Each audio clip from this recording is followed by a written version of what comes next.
Hello students, video অঙ্ক dot কমে তোমাদের স্বাগত জানাই। এখন আমরা যে কোশ্চেনটা সলভ করব তাতে দেখো বলা আছে, যদি কোনো সমদ্বিবাহু ত্রিভুজের ভূমির দৈর্ঘ্য 12 সেন্টিমিটার এবং সমান বাহুদ্বয়ের প্রত্যেকের দৈর্ঘ্য 10 সেন্টিমিটার হয়, তবে এই সমদ্বিবাহু ত্রিভুজের ক্ষেত্রফল হিসেব করতে হবে।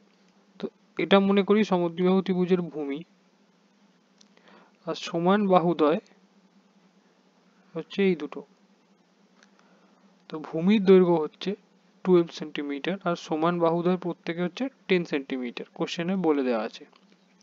ত্রিভুজটির ক্ষেত্রফল হিসেব করতে হবে। তো ত্রিভুজটার ক্ষেত্রফল হিসেব করার জন্য আমাদের প্রথমে কি করতে হবে, সি বিন্দু থেকে এবির ওপর একটি লম্ব অঙ্কন করতে হবে। ধরো ডি, সি থেকে একটা লম্ব অঙ্কন করেছি এবির ওপরে, যা এবির মধ্যবিন্দু ডিতে এসে ছেদ করবে, অর্থাৎ AD equals to half of AB, that is half of 12, that is equals to 6 centimetre.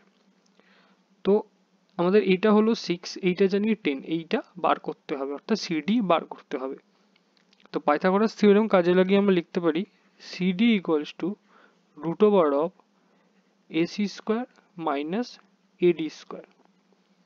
আমাদের এসি হচ্ছে 10 তার স্কোয়ার, এডি হচ্ছে 6 তার square, that is equals to 100 minus 36, তো 64 ইকুয়াল টু 8। তো সিডি আমরা পেলাম 8। এবার ত্রিভুজের ক্ষেত্রফল কি হয়? ত্রিভুজের ক্ষেত্রফল হয় আমরা জানি হাফ ইন্টু ভূমি ইন্টু উচ্চতা।